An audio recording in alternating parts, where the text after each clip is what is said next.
சிவாய் நம்ம வணக்கம். நான் உங்கள் ஜோதிடர் கருப்பசாமி கேஜிஎஃப். ரெட்ரோ ஆன்மீக சேனலை பார்த்துருக்கிற அனைவருக்கும் வணக்கம். மேச ராசி முதன்மை ராசின்னு கூட சொல்லலாம். மேச ராசி ஒரு ஸ்தர ராசி. மேச ராசிக்கு அதிபதி செவ்வாய் பகவான். பொதுவாகவே மேசராசிக்காரர்கள் ஆணாக இருந்தாலும் பெண்ணாக இருந்தாலும் ஃப்யூச்சரில் நிலம், சொத்து, பத்து, வண்டி, வாகனங்களுக்கு அதிபதியான ஒரு அமைப்பு உங்கள் ஜாதகத்தில் பொதுவாகவே இருக்குது. பொதுவாக மேசராசியை பொறுத்த வரைக்கும் அது ஆண் ராசின்னு சொல்லலாம்.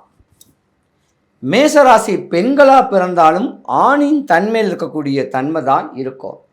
நாடி, நரம்பு, எலும்பு, சத பலம் வாய்ந்தது.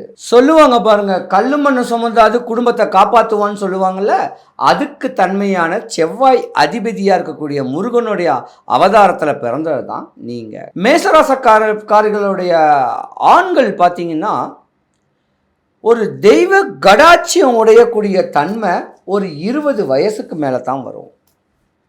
ஏன்னா 25, 21 வயசு வரைக்கும் மேச ராசிக்காரர்களுடைய தாய் தகப்பன் உங்களை படிக்க வைக்கணும், சமுதாயத்தில் உங்களை ஒரு உயர்ந்த அந்தஸ்தில் வர வைக்கணும் அப்படின்னு ஆதங்கத்தில் கடனை உடனே வாங்கியாவது உங்களை படிப்பு ஆற்றலையும் திறமையும் உண்டு பண்ணாங்க உங்கள் தாய் தகப்பன் கஷ்டப்பட்டு மேசராசிக்கார குழந்தைங்களை படிக்க வைப்பாங்க. ஆனால் 21, 23 வயசுக்கு மேலே படித்து பண்புள்ளவங்களாக இருந்தால் நீங்கள் ஒரு டாக்டர் சம்மந்தப்பட்ட படிப்பு படிக்கலாம். சினிமா கலைத்துறையில் இருக்கக்கூடிய பிரகாசக்கூடிய ஒரு தன்மைகள் வரலாம். இப்படி மேன்மை அடையக்கூடிய ஒரு அமைப்பெல்லாம் உங்கள் ராசியில் இருக்குது. அதே போல் மேச ராசி பெண்கள் அறிவும் அழகும் அன்பும் பண்பும் படிப்பும் பணிவும் துணிவும் உடைய ஆண் ராசி. உங்களுக்கு தாங்க அரசு சம்பந்தப்பட்ட வேலையும் அதிகார தோரணையான ஒரு வேலையும் அமைகிறதுக்கு வாய்ப்பு உங்களுக்கு நிறையவே இருக்குது. ஆனால் அந்த 21 வயசுன்னு சொல்லக்கூடிய 19 வயசு டீனேஜ்லேயே படிச்சுக்கிட்டு இருக்கும் போதே காதல்னு சொல்லக்கூடிய நோய் வந்துச்சுன்னா நீங்கள் படிக்க முடியாது, உங்கள் இலக்கை நீங்கள் அடைய முடியாது. இல்லறத்தோட பின்னி பிணைந்து குழந்தை குட்டிகளை பெற்று அந்த குழந்தை குட்டிகளை வளர்த்து வாலிபமாக்குறதுக்குள்ளேயே உங்களுக்கு பாதி ஆயுசு போயிடும். இருந்திருந்தாலும் மேசராசியில் உள்ள பெண்களுக்கும் ஒரு 25 வயசு 35 வயசுக்கு உள்ள உங்கள் மாமியாருக்கும் உங்களுக்கும் ஆகாது. ஏன்னா உங்களை பொறுத்த வரைக்கும் மேசராசியை பொறுத்த வரைக்கும் 30 வயசுக்கு மேலே சந்திர தசை நடக்கும். ஒரு 40 வயசு அந்த மாதிரி வயசு நடக்கும்போது மாமியாருக்கு ஆவாதுன்னு சொல்லலாம், இல்லை உங்கள் அம்மாவுக்கு ஆவாதுன்னு சொல்லலாம்.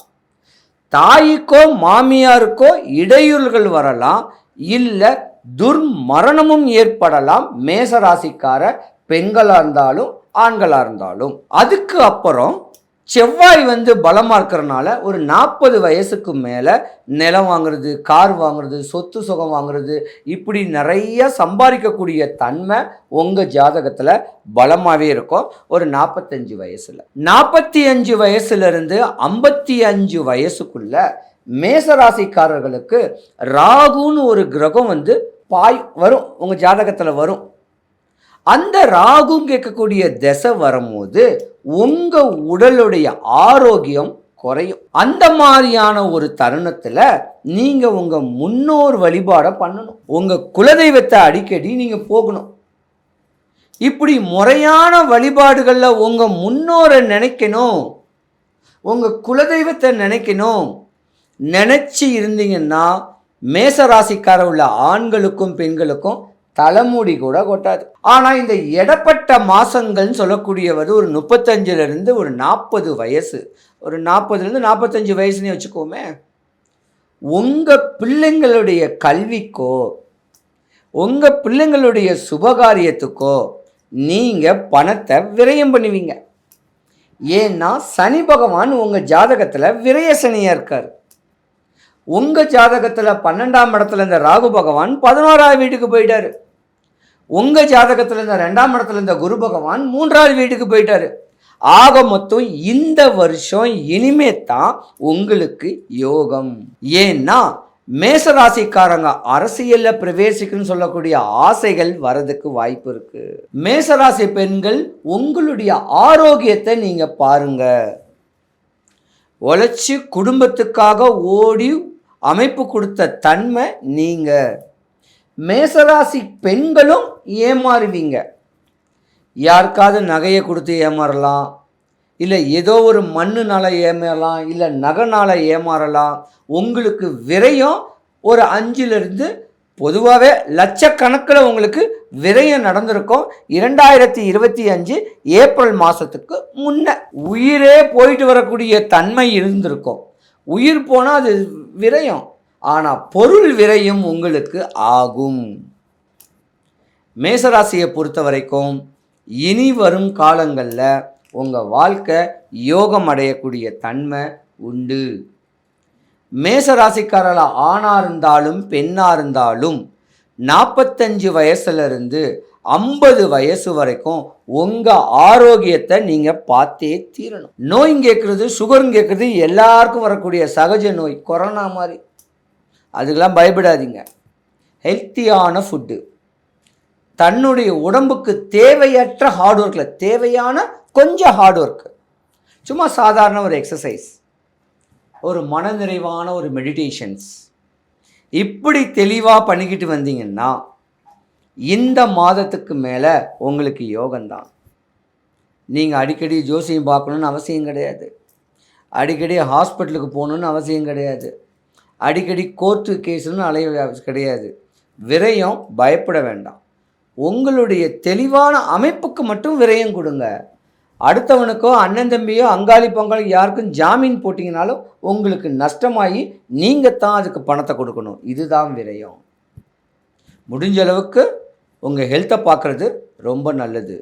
டைம் கிடச்சா வடபழனி முருகன் கோவிலுக்கு ஏதாவது செவ்வாய்க்கிழமை சாயந்தரம் அப்படியே சாமியை பார்த்துட்டு பிரகாரம் அப்படியே சுற்றிட்டு 10 நிமிஷம் உட்காந்துட்டு வந்தீங்கன்னா உங்கள் வாழ்க்கை தெளிவாக ஆகிறதுக்கான வாய்ப்பு இருக்குது. மேச ராசி முதல் மீன ராசி வரைக்கும் இந்த மாதம் இனிமே என்ன நடக்க போகுது, என்ன பலன்கள் அடைய போகிறீங்க, எந்தெந்த ராசிக்காரங்கள்லாம் பலவீனங்கள் அடைய போகிறீங்க, பலவீனம் அடையாமல் பலன் பெறுவதற்கும் தன்னுடைய ஆசைகள் தேவைகள் பூர்த்தி ஆகிறதுக்கும் உண்டான தெளிவான ஒரு சின்ன வழிமுறை மட்டும் சொல்கிறேன், நல்லா கேளுங்க. என்னன்னா, உங்கள் ஜாதகத்தில் ஜாதக நோட்டில் ஒரு பேர் எழுதியிருப்பாங்க, ஒரு 3-4 லைனு.